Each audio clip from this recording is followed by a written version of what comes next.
이제 가능하신 분들은 자리에서 일어나 찬양함으로 하나님을 예배합니다.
또 24장로와 네 생물이 엎드려 보좌에 앉으신 하나님께 경배하여 이르되 아멘 할렐루야 하니 아멘.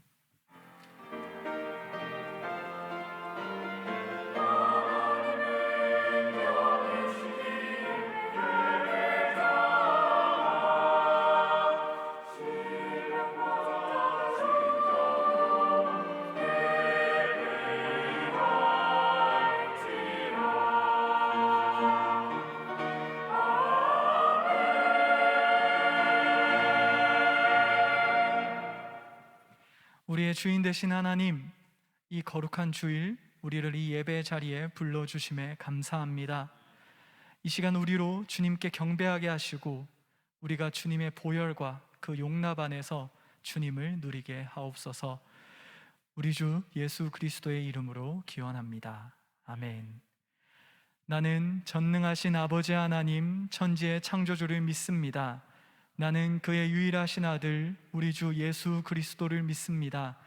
그는 성령으로 잉태되어 동정녀 마리아에게서 나시고 본디오 빌라도에게 고난을 받아 십자가에 못 박혀 죽으시고 장사된 지 사흘 만에 죽은 자 가운데서 다시 살아나셨으며 하늘에 오르시어 전능하신 아버지 하나님 우편에 앉아 계시다가 거기로부터 살아있는 자와 죽은 자를 심판하러 오십니다. 나는 성령을 믿으며 거룩한 공교회와 성도의 교제와 죄를 용서받는 것과 몸의 부활과 영생을 믿습니다. 아멘. 이 시간 우리가 리콜이라는 주제로 수련회를 계속 청년 2, 3부에서 하고 있습니다. 이 시간 우리가 우리의 부르심을 기억하며 생각하며 함께 고백하며 나아가면 좋겠습니다. 함께 나의 부르심 찬양하도록 하겠습니다.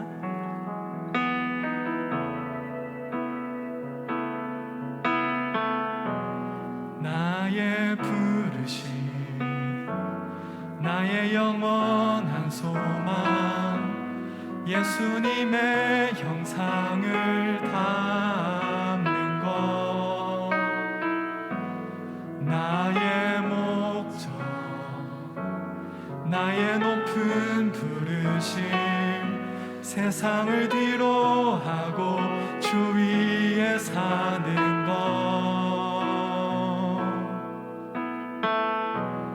나의 부르심 나의 영원한 소망 예수님의 형상을 담는 것 나의 목적 나의 높은 부르심 세상을 뒤로 하고 주 위에 사는 것 덮으소서 주 거룩한 품에 품으소서 이곳이 나 속한 곳 오 예수 이끌 얼굴 보기 위해 은밀한 곳으로 내가 나아갑니다.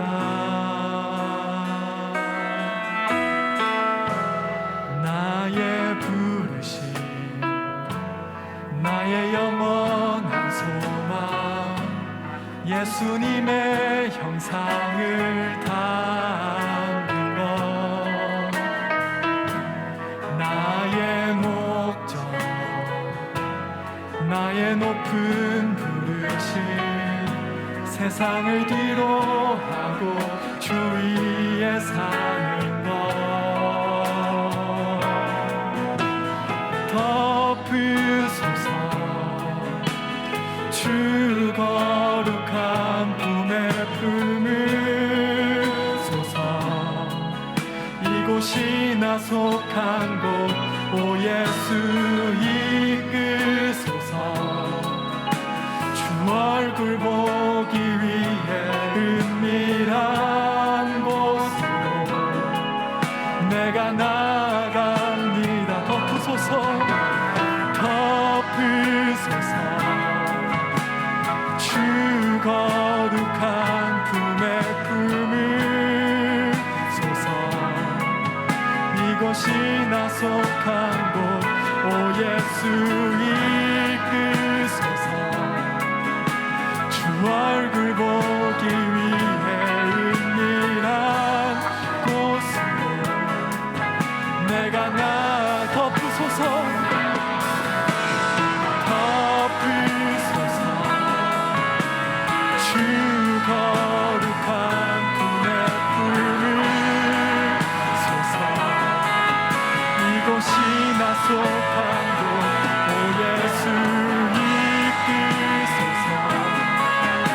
주 얼굴 보기 위해 은밀한 곳으로 내가 마지막으로 고백하겠습니다. 덮으소서 덮으소서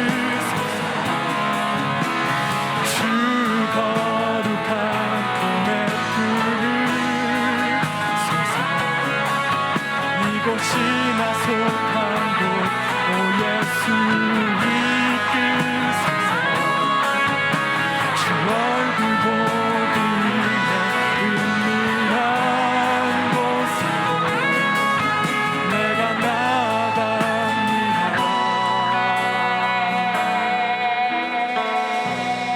나의 부르심,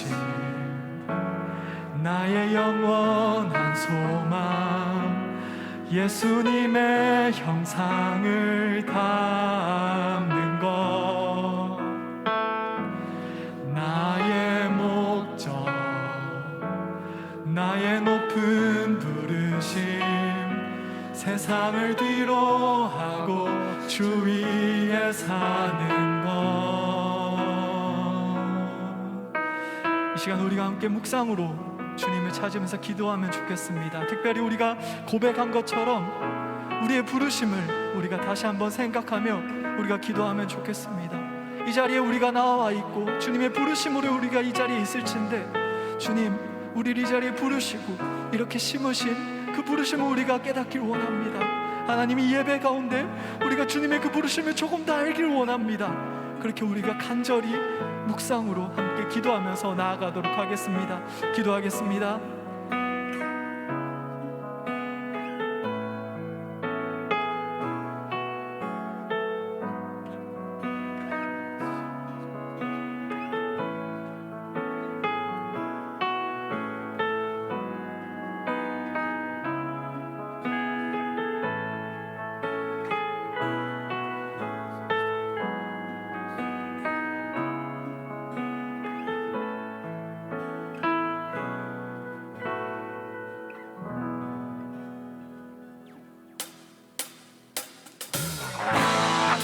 시간 우리의 소망 되신 예수 그리스도를 함께 찬양하면서 나아가도록 하겠습니다. 예수 열방의 소망, 예수 우리의 위로자, 주는 온 땅의 영원한 소망, 예수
열방의 소망.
생명의 주 우리 위해 죽으시고 다시 사신 생명의 주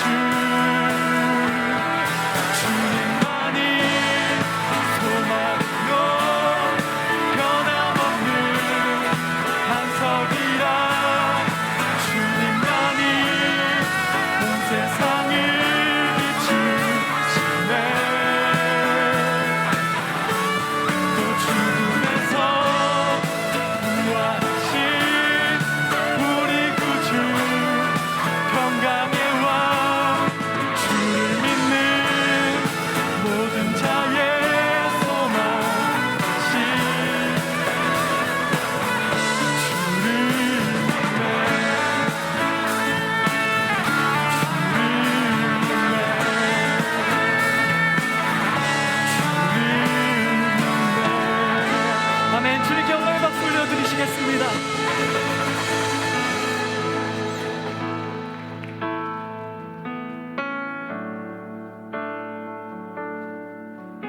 시간 우리가 주님의 얼굴을 구하면서 계속해서 함께 찬양 드리겠습니다. 주 예수의 얼굴을 구하며 주 예수의 얼굴을 구하며 예배하는 세대 일어나 주 위에 살며 주 위에 죽으니 이것이 우리의 부르심 살기 위해 주 따르지 않고 죽기 위해 주를 따르며 내 가진 것 모두 주를 위해 드리리 주님의 일 행하시옵소서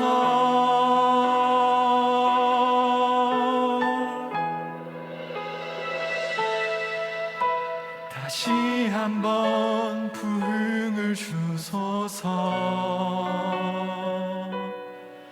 주의 나라가 이 땅에 다시 세워지는 그 영광을 우리 보게 하소서 주 예수의 영광을 우리 처음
영광을 우리 보게 하소서. 주 예수의 영광 다시 한번 부흥을 주소서. 다시 한번 부흥을 주소서. 주의 나라가 이 땅에 다시 세워지는 그 영광을 우리 보게 하소서.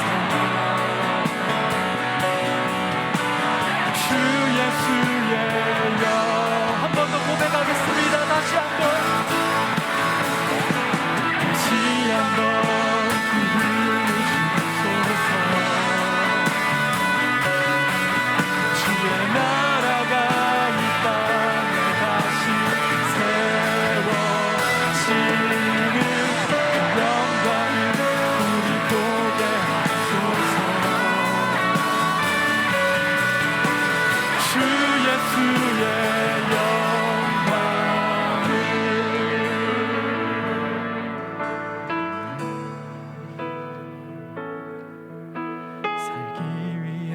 주 따르지 않고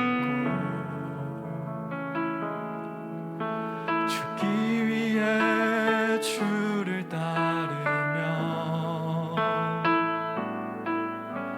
내 가진 것 모두 주를 위해 드리리. 주님 매일 행하시옵소서.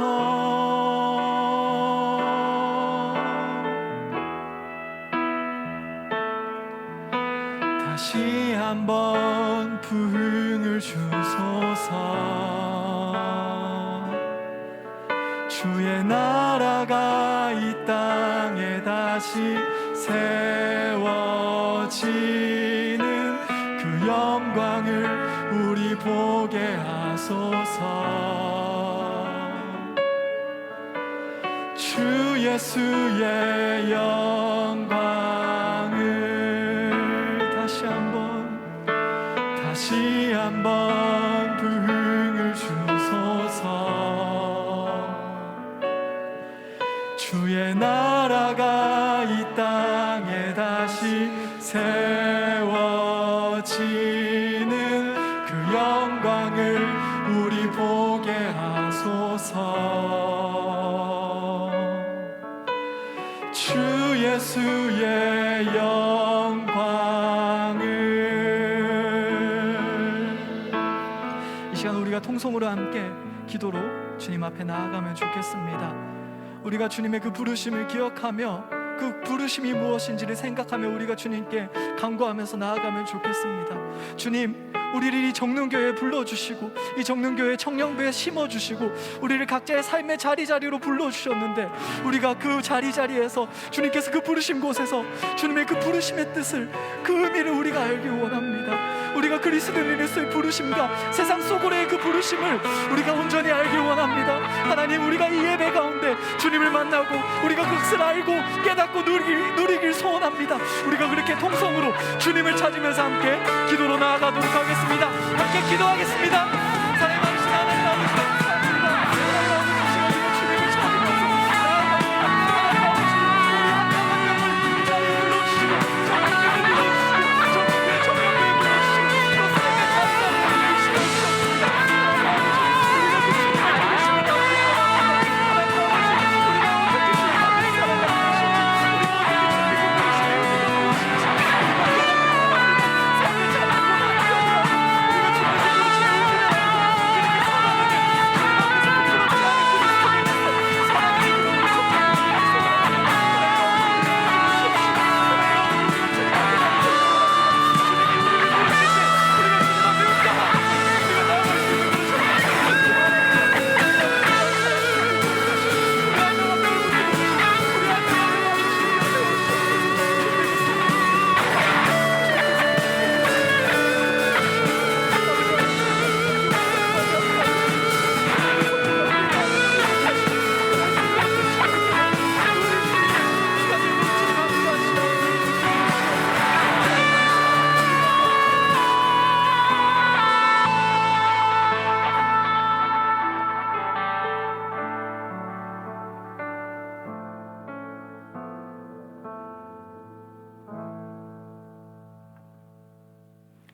사랑과 은혜의 하나님 아버지, 거룩한 사순절 넷째 주일 예배자로 나아오게 하심 감사드립니다. 우리의 죄를 사하시기 위해 고난당하신 예수 그리스도의 은혜를 생각하며 보내는 거룩한 사순절 기간이 되기를 기도합니다.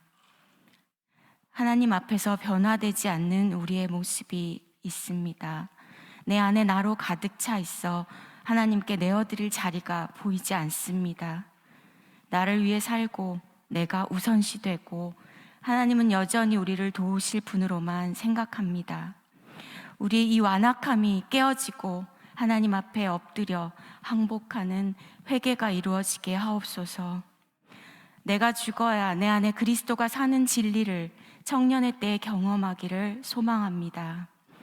하나님의 영광이 우리 안에 거하고 우리의 거룩한 몸이 하나님의 교회 되게 하시고 우리 몸 안에 하나님의 것 이외의 모든 것 제하게 하여 주시고 각 사람이 예수님의 십자가 보혈로 죄사함 받음을 기억하길 기도합니다.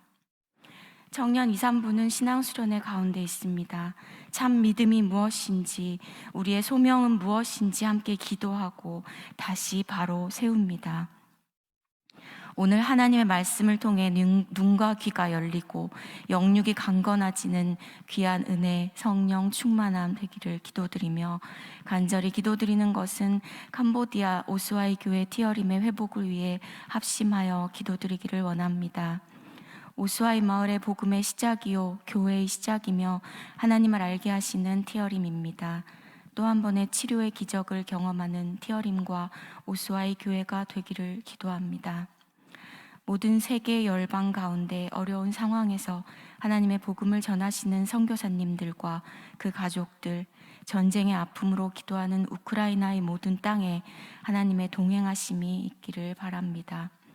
이 시간 온라인으로 타 지역으로 군대와 유학으로 흩어져 있는 청년들과 육체의 질병과 마음의 공고함으로 힘들어하는 지체들, 하나님은 모두 기억하시고 눈동자같이 보호하시사 삶의 모든 순간에 임마누엘의 하나님이심을 경험하게 하여 주시기를 바랍니다.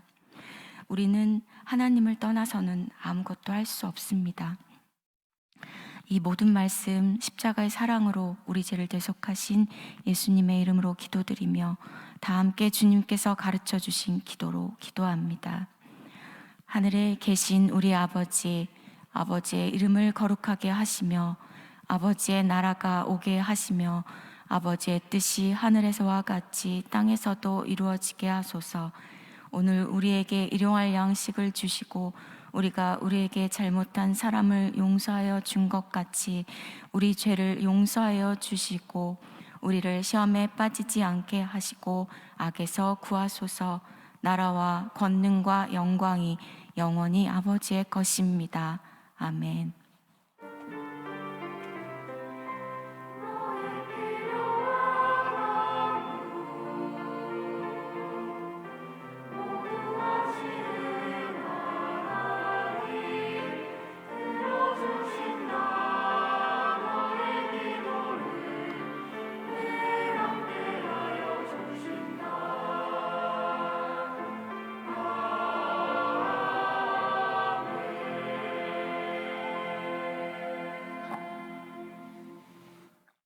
이제 우리 자리에서 일어나 하나님 말씀을 읽습니다. 오늘 우리에게 주신 하나님의 말씀은 구약 창세기 35장 1절로 15절 말씀입니다. 창세기 35장 말씀을 함께 교독합니다. 하나님이 야곱에게 이르시되 일어나 베델로 올라가서 거기 거주하며 내가 내 형 에서의 낯을 피하여 도망하던 때에 내게 나타났던 하나님께 거기서 제단을 쌓으라 하신지라. 야곱이 이에 자기 집안 사람과 자기와 함께한 모든 자에게 이르되 너희 중에 있는 이방 신상들을 버리고 자신을 정결하게 하고 너희들의 의복을 바꾸어 입으라. 우리가 일어나 베델로 올라가자. 내 환난 날에 내게 응답하시며 내가 가는 길에서 나와 함께 하신 하나님께 내가 거기서 제단을 쌓으려 하노라 하매 그들이 자기 손에 있는 모든 이방 신상들과 자기 귀에 있는 귀고리들을 야곱에게 주는지라. 야곱이 그것들을 세겜 근처 상수리 나무 아래에 묻고 그들이 떠났으나 하나님이 그 사면 고울들로 크게 두려워하게 하셨으므로 야곱의 아들들을 추격하는 자가 없었더라. 야곱과 그와 함께한 모든 사람이 가나안 땅 루스 곧 베델에 이르고 그가 거기서 제단을 쌓고 그곳을 엘베델이라 불렀으니 이는 그의 형의 낯을 피할 때에 하나님이 거기서 그에게 나타나셨음이더라. 리브가의 유모 드보라가 죽음에 그를 베델 아래 있는 상수리 나무 밑에 장사하고 그 나무 이름을 알론 바굿이라 불렀더라.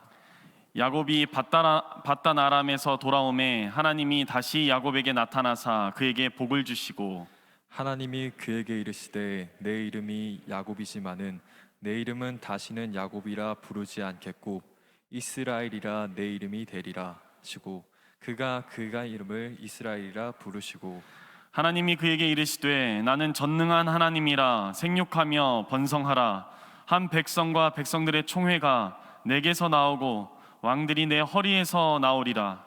내가 아브라함과 이삭에게 준 땅을 내게 주고 내가 내 후손에게도 그 땅을 주리라 하시고 하나님이 그와 말씀하시던 곳에서 그를 떠나 올라가시는지라. 야곱이 하나님이 자기와 말씀하시던 곳에 기둥 곧 돌기둥을 세우고 그 위에 전제물을 붓고 또 그 위에 기름을 붓고 함께 읽습니다. 하나님이 자기와 말씀하시던 곳의 이름을 베델이라 불렀더라. 아멘. 하나님께서 이 말씀을 통해 우리에게 은혜 주시기를 원합니다. 아멘.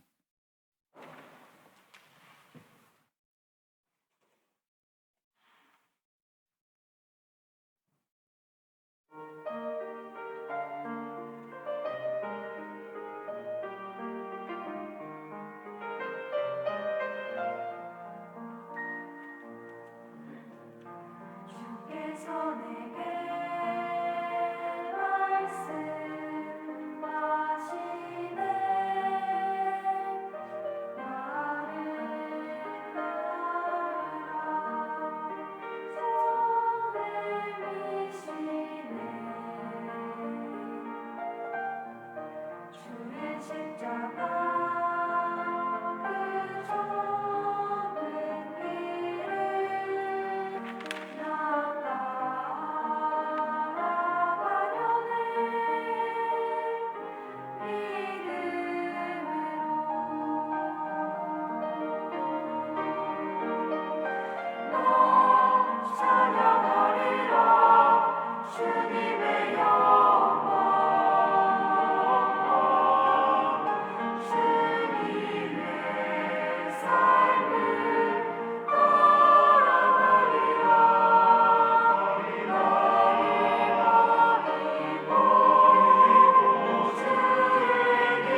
예수 안에서 거룩하여지고 성도로 부르심을 받은 여러분에게 주님의 이름 안에서 문안드립니다.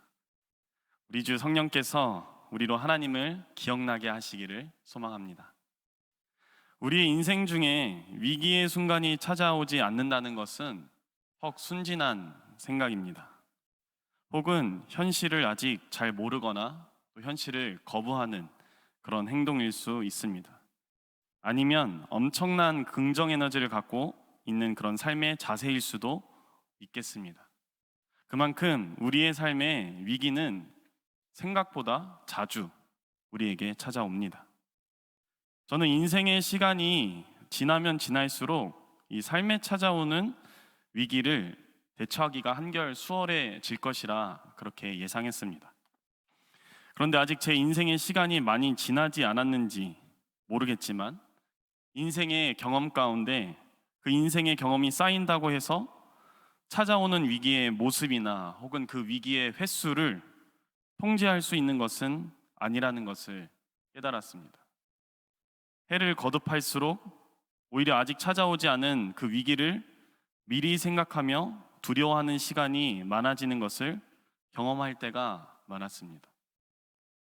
그래서 예전에는 기도할 때 하나님 좋은 일만 있게 해주세요 라고 기도했다면 30이 넘어가고 있는 지금은 위기를 잘 극복할 수 있게 해주세요 라고 기도하는 것 같습니다.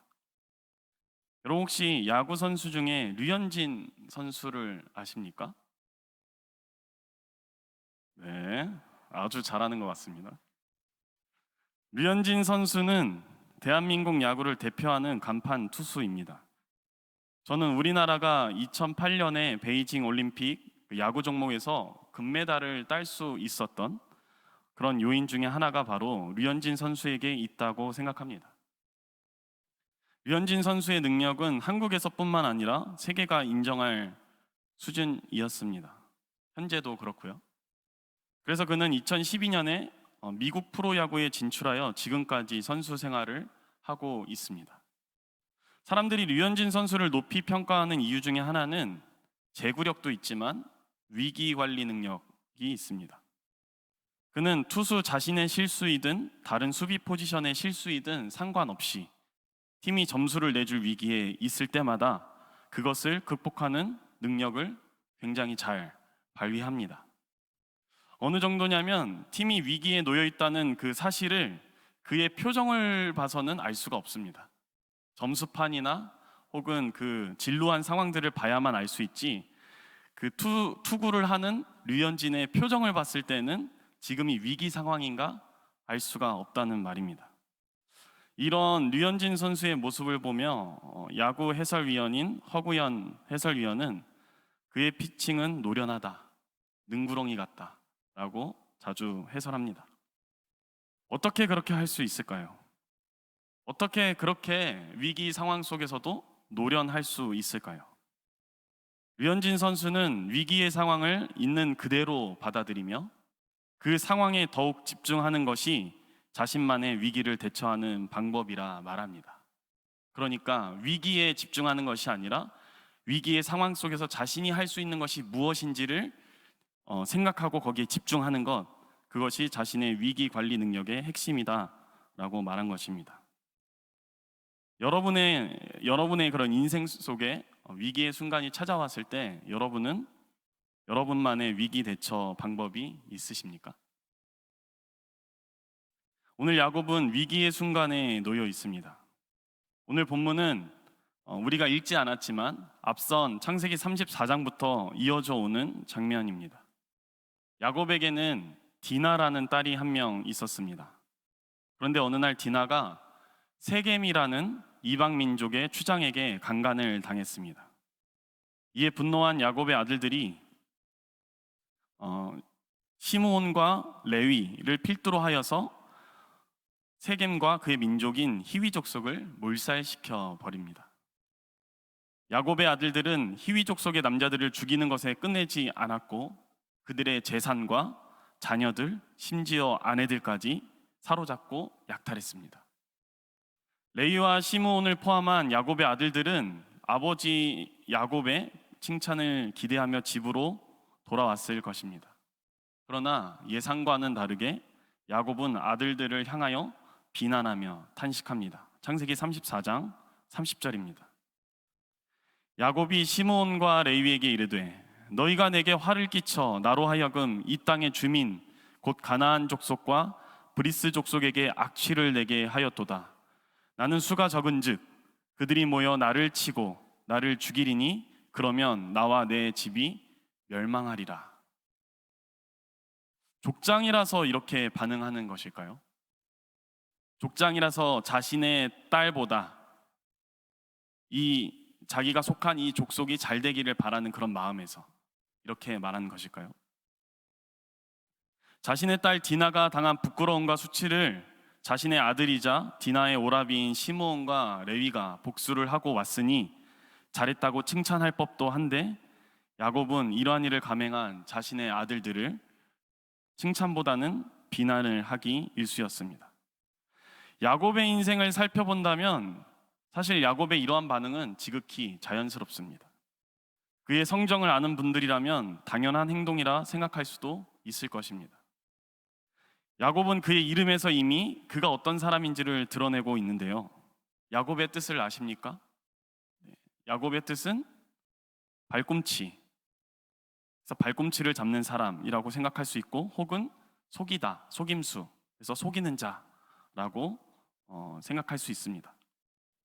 여러분은 이런 야곱의 이름 속에서 강인함을 느끼시나요?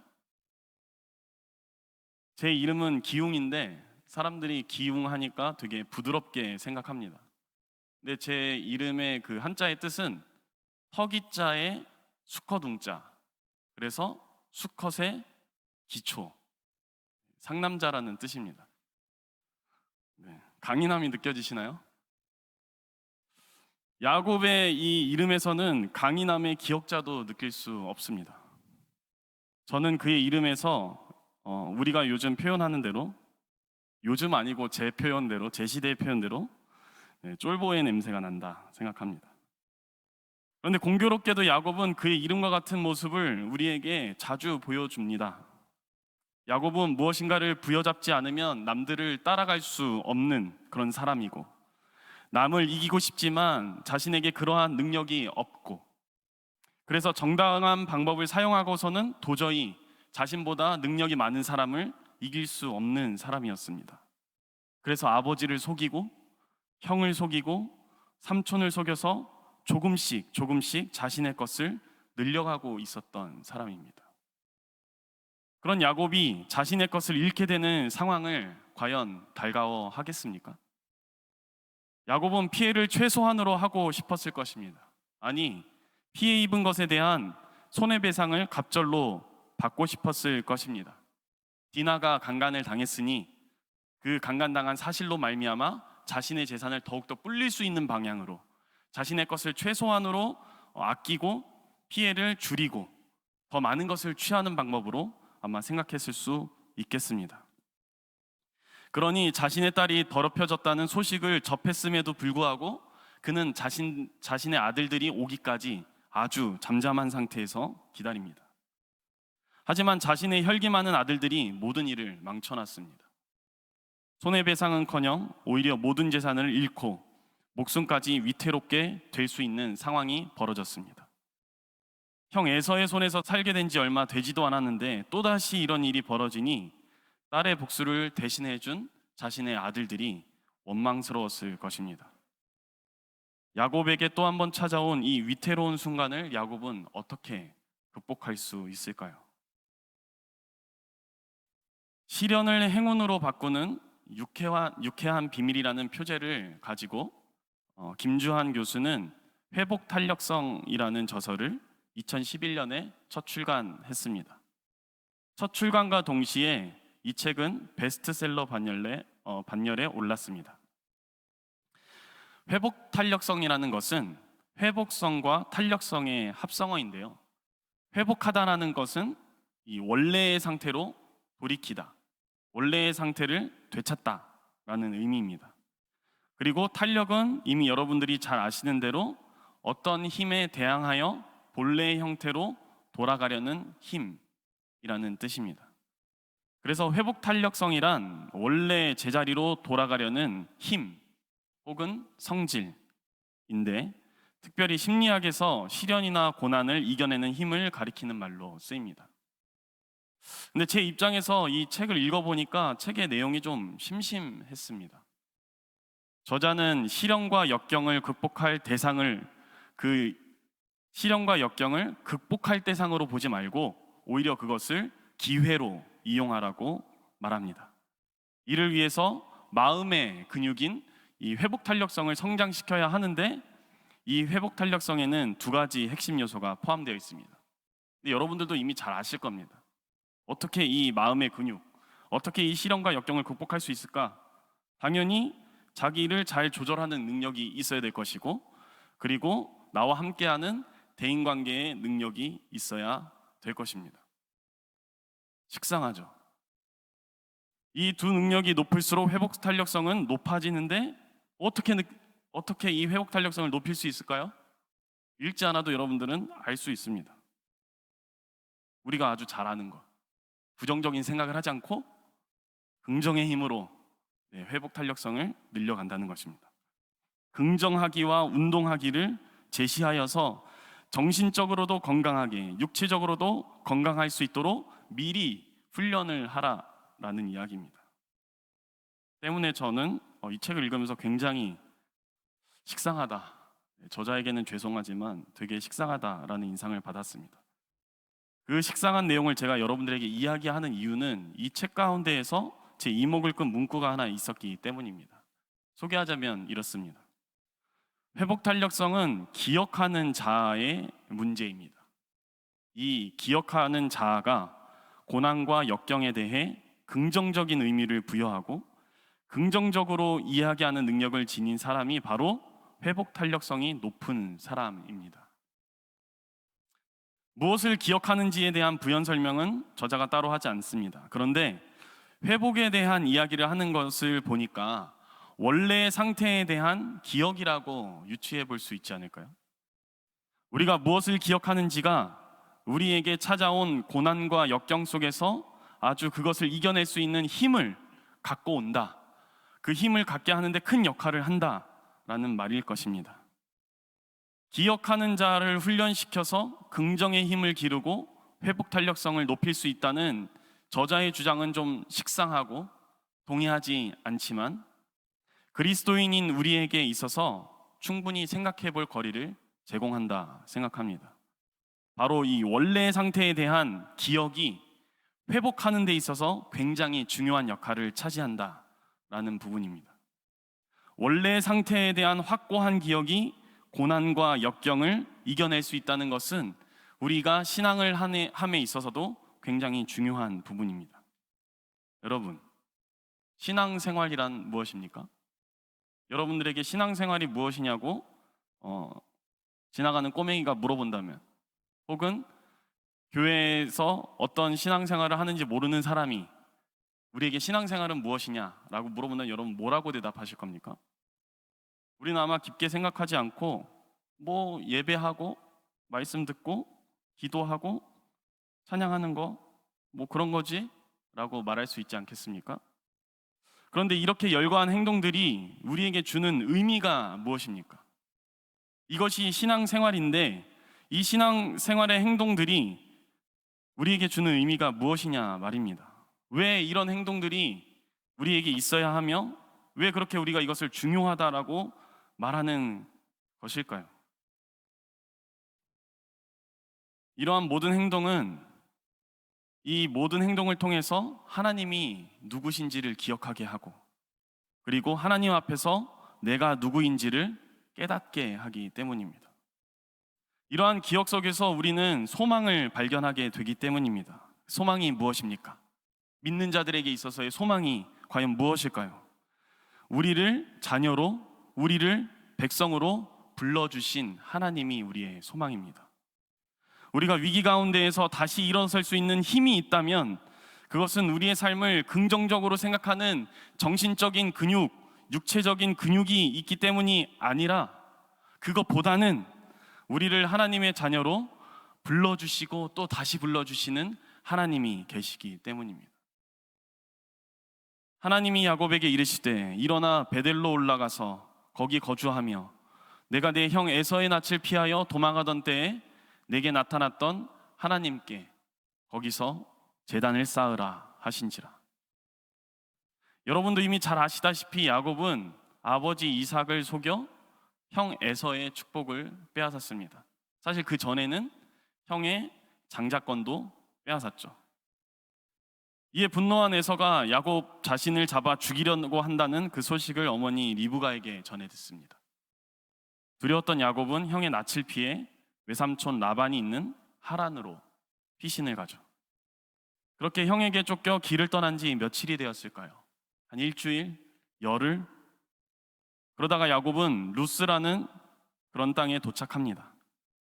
거기서 야곱은 이제 하룻밤을 묵기 위해서 돌을 가져다가 베개를 삼고 하늘을 이불 삼아 누워 잡니다. 그런데 꿈에서 야곱은 이 땅과 하늘이 연결되어 있는 사닥다리를 하나 봅니다. 그리고 그 사닥다리 끝에서 서 계신 하나님 아버지를 바라보게 됩니다. 하나님께서는 그 상황에서, 그 꿈에서 야곱을 택하시고 부르십니다.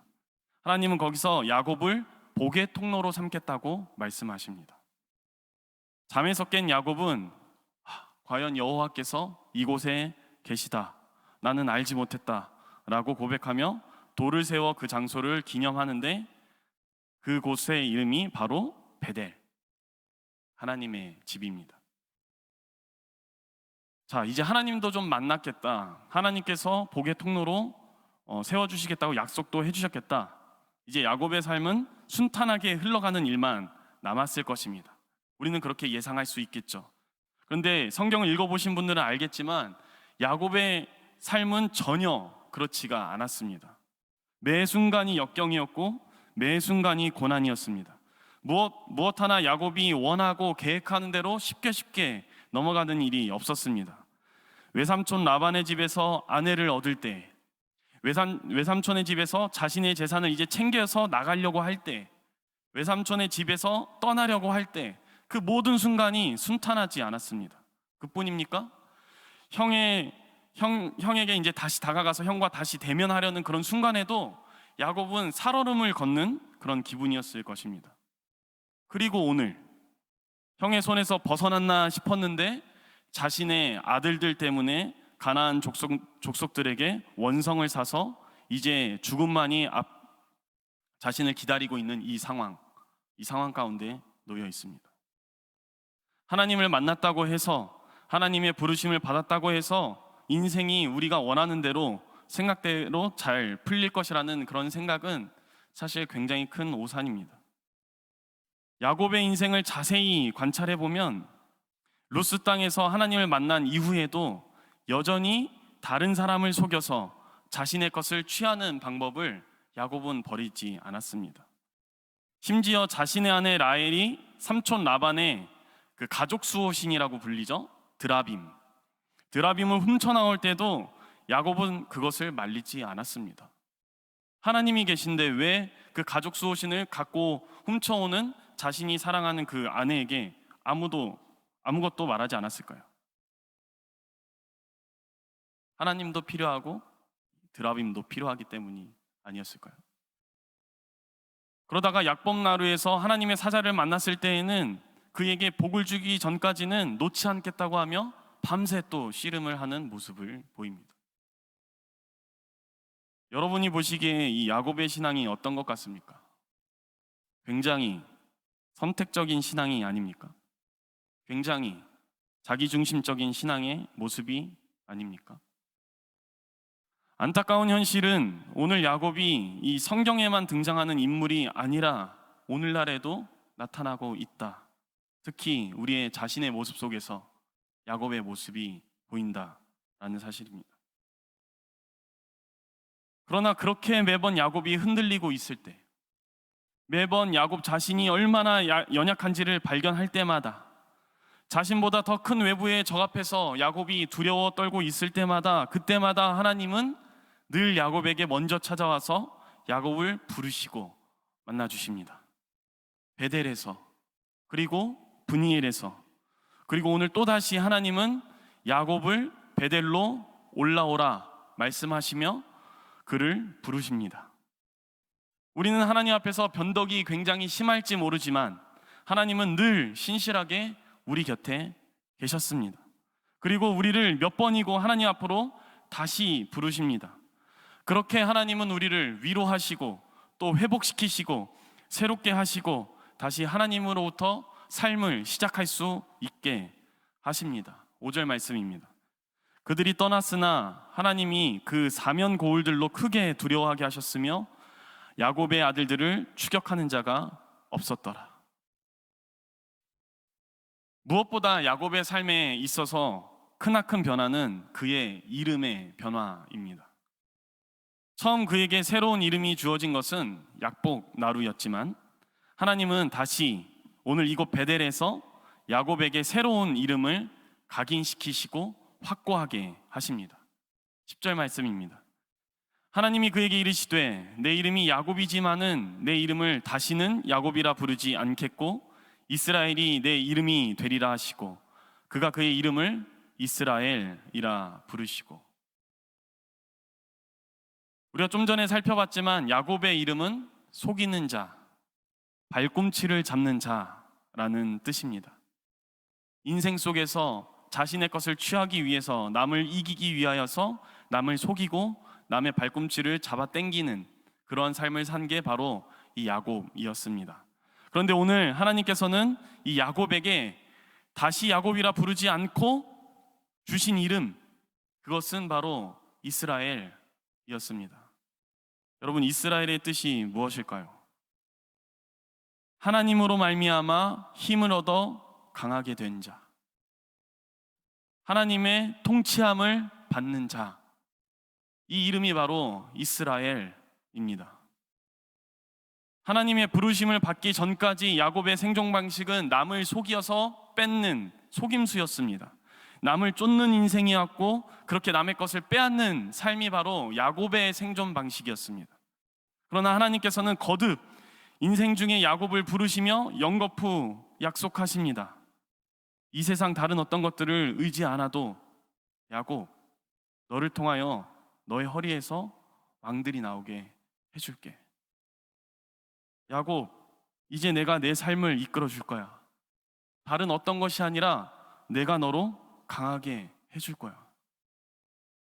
여러분, 우리 안에 야곱의 모습이 있는 것은 참 안타까운 현실일 수 있겠습니다. 그러나 우리가 낙심하지 말 것은 야곱을 부르신 하나님이 오늘 우리의 하나님이라는 사실입니다. 하나님이 우리를 하나님 앞으로 다시 불러주십니다. 잊고 있었던 하나님의 존재를, 잃어버렸던 하나님과의 관계를 하나님께서 다시 부르시고 기억나게 하시며 또 회복시키십니다. 여러분은 이 하나님의 다시 부르심 앞에 어떻게 반응하시겠습니까? 다시 하나님 앞으로 부르시는 이 하나님의 부르심에 여러분은 어떻게 응답하려 하십니까? 야곱은 오늘 하나님께서 자신을 다시 부르실 때 즉각 응답합니다. 사실 현실적으로 생각했을 때 야곱에게는 시간이 없을 수 있습니다. 가나안 족속들이 야곱과 그의 식솔들을 잡기 위하여서, 야곱의 아들들을 잡기 위하여서 혈안이 되어 있는 상황입니다. 때문에 분명 야곱은 지금 도망치기 바쁜 상황임에 틀림없습니다.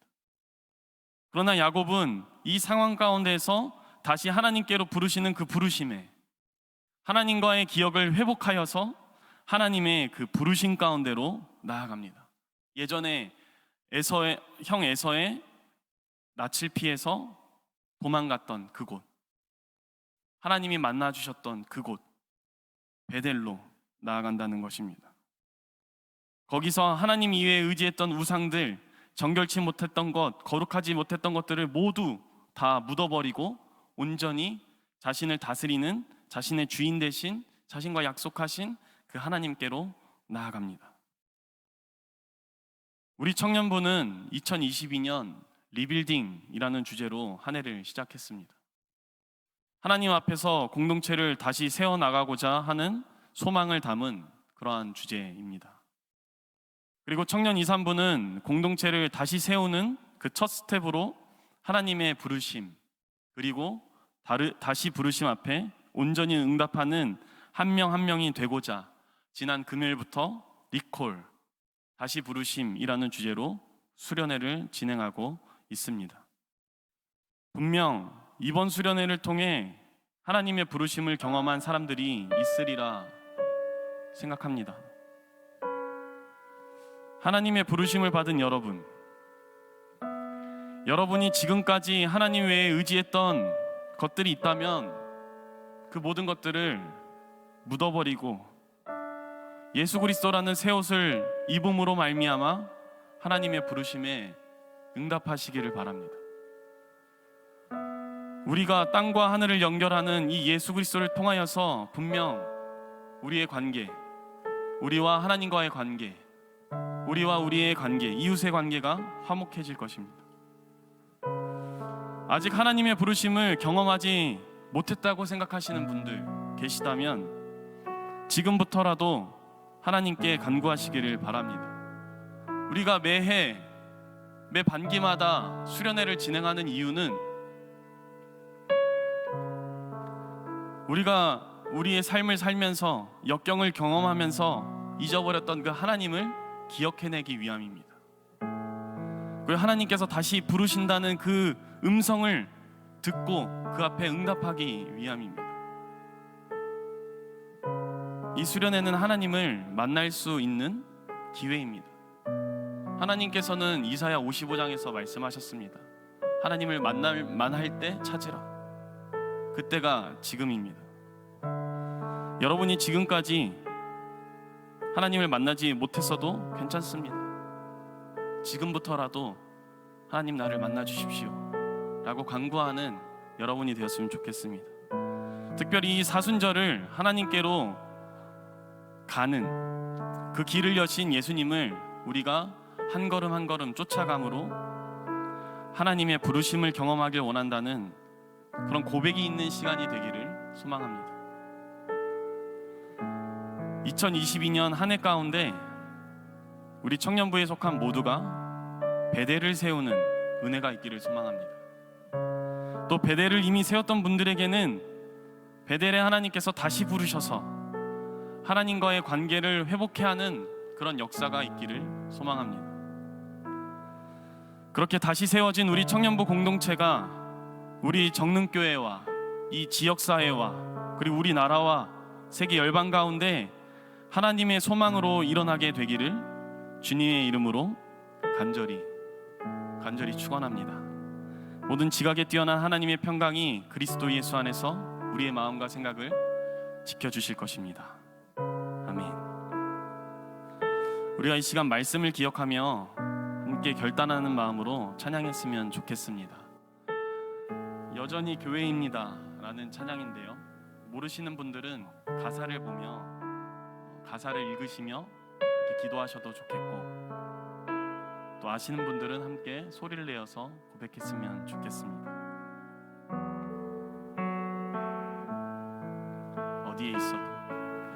어디에 있어도 흩어져 있어도 우리는 여전히 교회입니다. 뼈아픈 실수와 혼란에 있어도 우리는 여전히 교회입니다. 어디에 있어도 흩어져 있어도 우리는 여전히 교회입니다. 뼈아픈 실수와 혼란에 있어도 우리는 여전히 교회입니다. 주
다해 고백합니다. 주 마음 알기를, 주 마음 알기를, 주 얼굴 보기를, 세상 살아가 주님 함께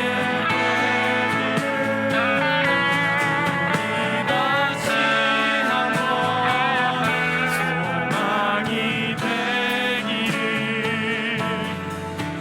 땅 위에 기도하며 나아가기를, 주 마음 알기를, 주 마음 알기를, 주 얼굴 보기를, 세상 살아가 주님 함께 되기를, 다시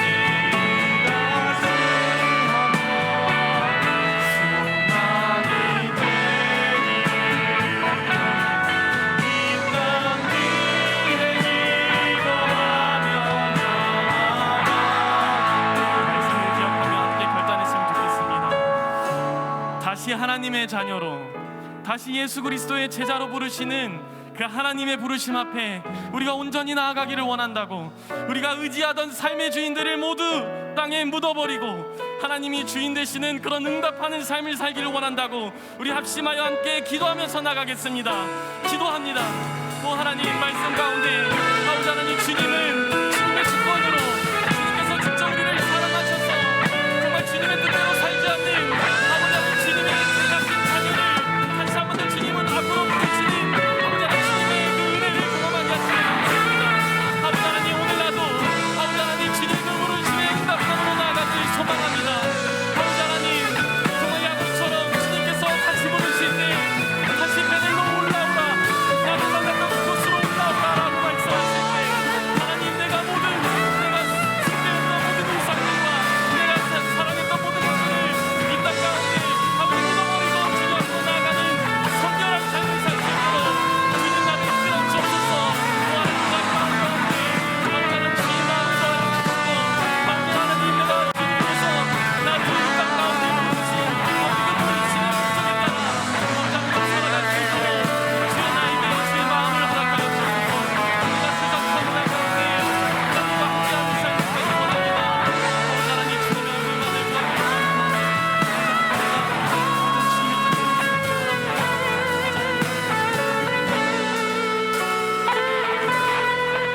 다시 한 번 더 기도할 때 우리 공동체를 위해 기도했으면 좋겠습니다.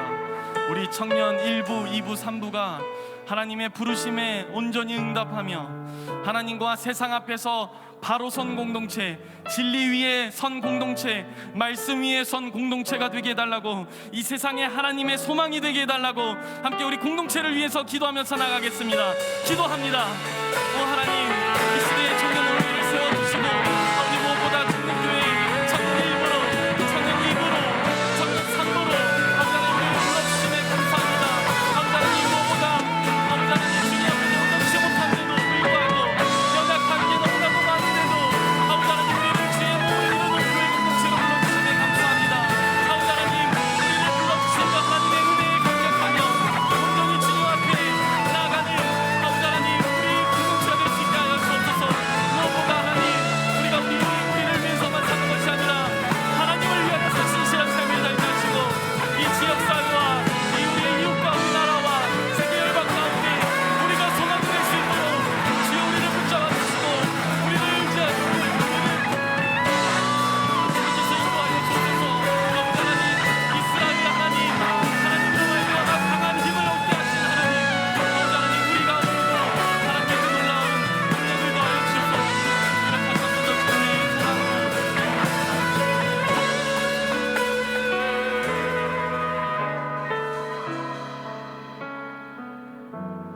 세상 사랑한 주님 닮게 되기를, 우리 다시 한번 소망이 되기를, 이 땅 위에 기도하며 나아가기를, 주 마음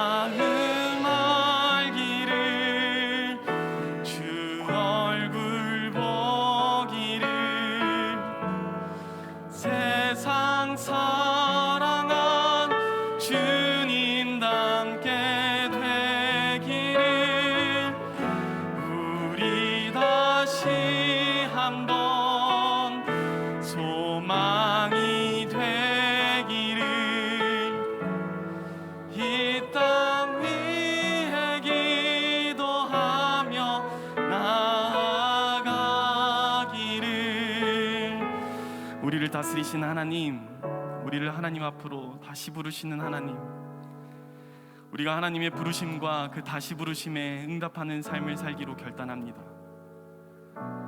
우리가 이제껏 의지했던 것들을 모두 버리고 예수 그리스도를 통하여 하나님께 나아가기를 소원합니다. 우리로 우리 곁에 계시는 하나님을 잊지 않고 고난과 역경 속에서도 우리와 함께 하시는 하나님을 바라보는 믿음을 더하여 주옵소서. 무엇보다 이 시대에 하나님의 소망이요, 이 땅의 소망으로 살아갈 수 있도록 주님 우리의 마음과 생각과 삶을 감찰하시며 우리에게 하나님의 힘과 또한 지혜를 허락하여 주옵소서. 우리의 길과 진리와 생명이신 우리 주님 예수 그리스도의 이름으로 기도합니다. 아멘. 우리의 마음과 정성을 주님께 드리며 우리 함께 찬양합니다.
하나님, 오늘 말씀을 통하여 우리를 주님 앞으로 다시 불러주심에 감사합니다.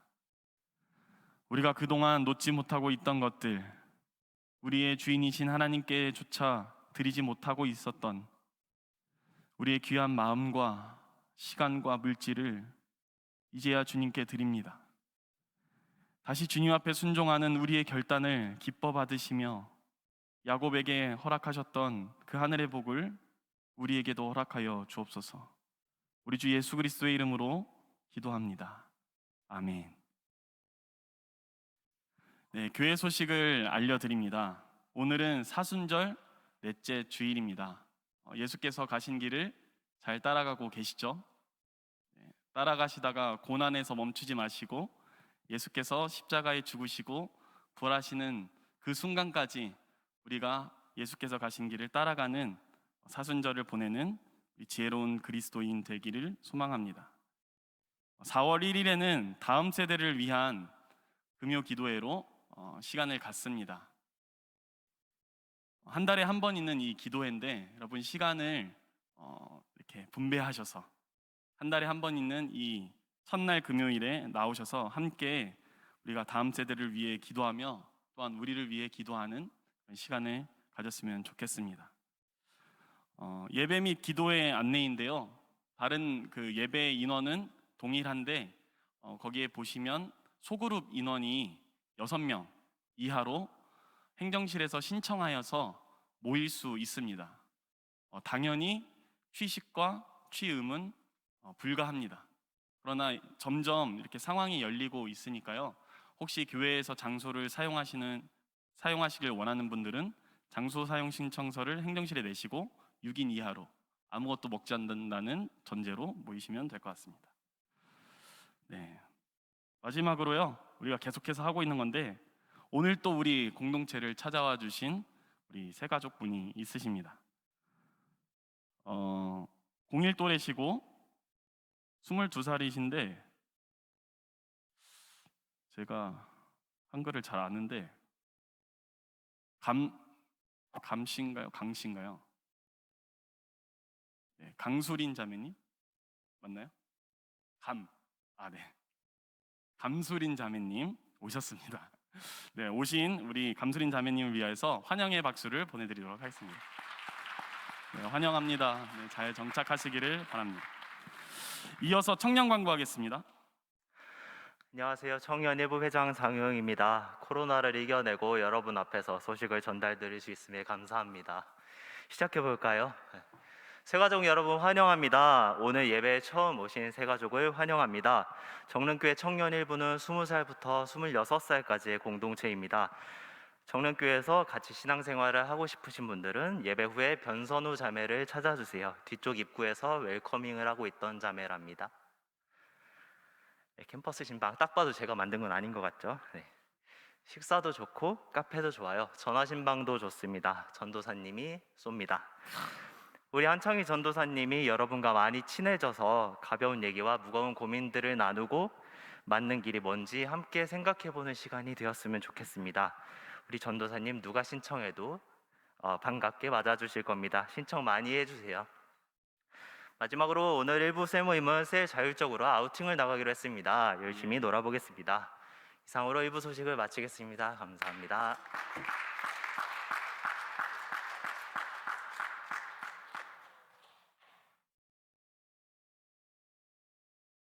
네, 안녕하세요. 2, 3부 광고를 맡은 양육직의 석찬홍입니다.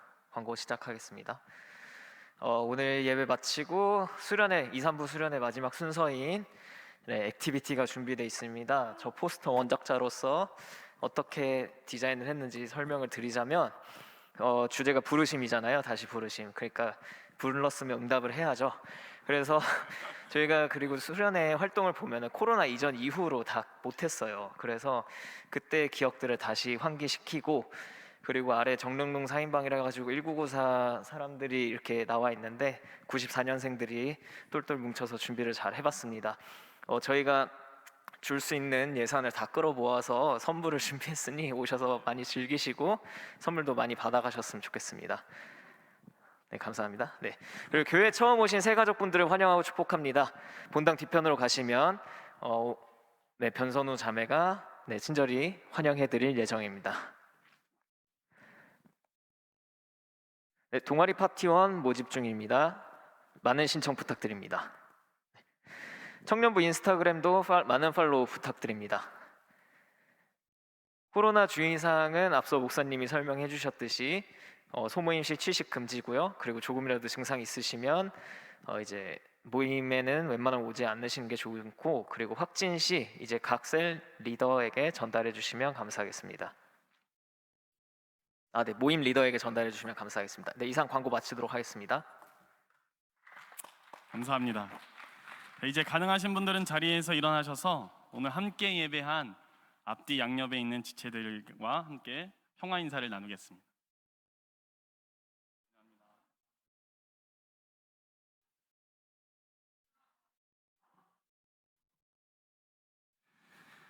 이제 찬양하며 서로를 향해 손을 뻗어 축복할까요?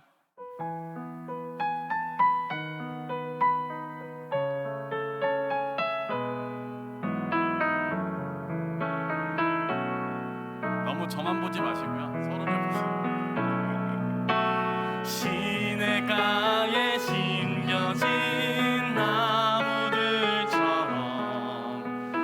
너의 삶이 주님과 늘 함께하기, 기쁠 때나 슬플 때 어느 때라도 하나님 함께 하시네. 우리 박수로 서로의 삶을 응원하며 축복합니다. 함께 공동체 고백 드립니다. 다시 베델로 올라오라는 하나님의 부르심에 우상을 버리고 정결하게 하며 의복을 바꾸어 입음으로 응답했던 야곱처럼 우리도 다시 부르시는 하나님 앞에 온전히 응답하는 하나님의 자녀가 되겠습니다. 아멘.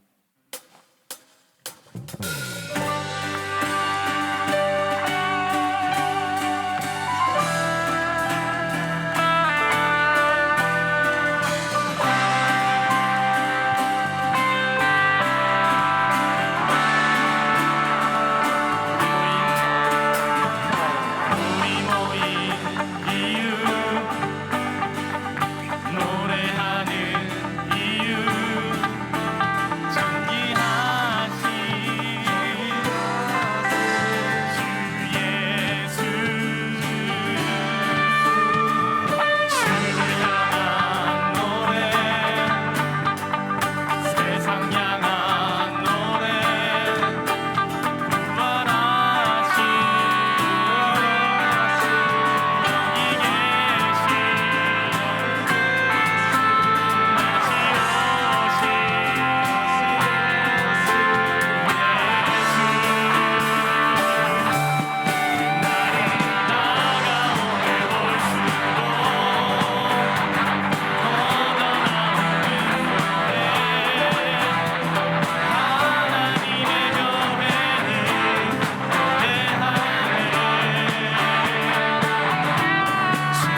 예수 그리스도의 은혜와 하나님의 사랑과 성령의 사귐이 오늘 여기 모인 모든 주님을 예배하는 자들 가운데, 또한 그들이 품은 그런 사람들 가운데까지 함께 하시기를 간절히 축원합니다.